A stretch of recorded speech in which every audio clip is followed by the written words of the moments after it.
Don Teague and Rafraf Barak. 10 years ago, their lives were as different as could be. Don was a respected journalist with a family and the American dream. Rafraf Barak was a young Muslim woman living in Baghdad, struggling to find herself in a war-torn existence. Then it happened, September 11th, 2001. When September 11th happened, I had an overwhelming feeling that my life was going to change. It was shortly after that that I ended up being hired by NBC News, and I was going to find myself in a war. I grew up in Baghdad in a family of 10 kids. I was 10 years old when the Gulf War started, and I would sit home and watch the war right outside my door, and it's bombing, you know, all kind of, to us it was colors in the sky and loud noises, and we would ask my parents about it, and they would say, oh, it's just, you know, bad people. We later knew that the people who were attacking us are Americans, so we grew up with the idea that America is so bad. Rafraf's government sent her to major in English. Despite her fear of Americans, Rafraf became a translator for NBC in 2003. It was kind of a struggle to just stay focused.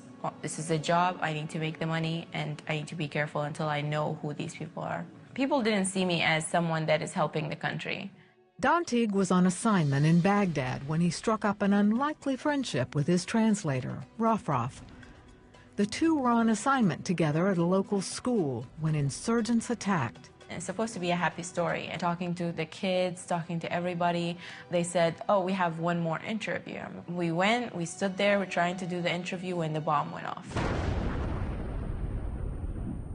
And when it went off, I could not think of a thing at that time. I just froze in my place. The first thing I heard after that was Don's voice. He was saying, Rafraf, it's a bomb, come inside, come inside. So we ran to the car, and everyone got their body vests.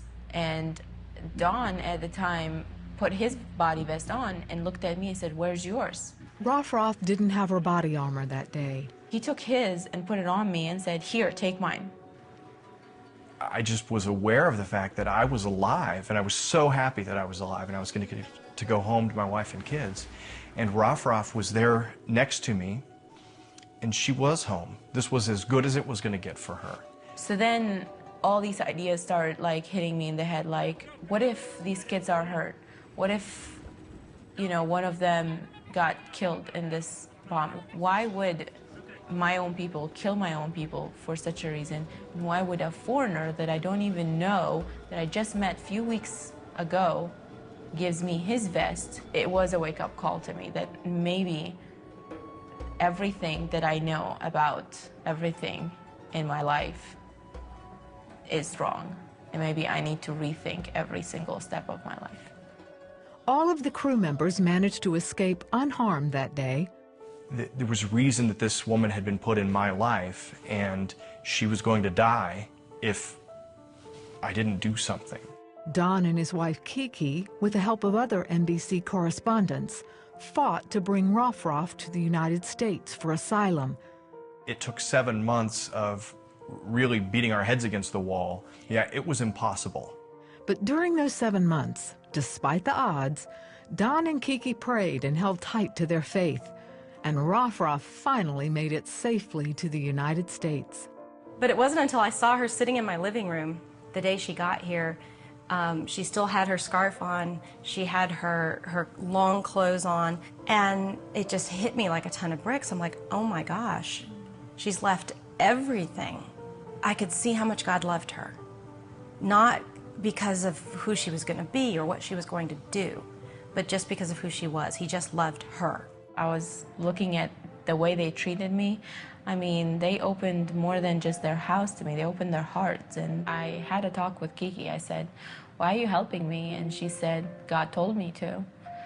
And I did not understand because I don't know that God.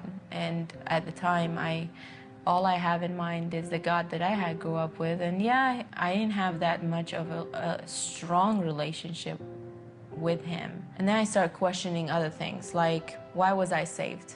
Why was I that lucky? I was in a bombing, I was in a shooting, I was in a kidnapping attempt, I was in so many different things. But I stayed safe. Okay, wait a second. That's the God that she's talking about.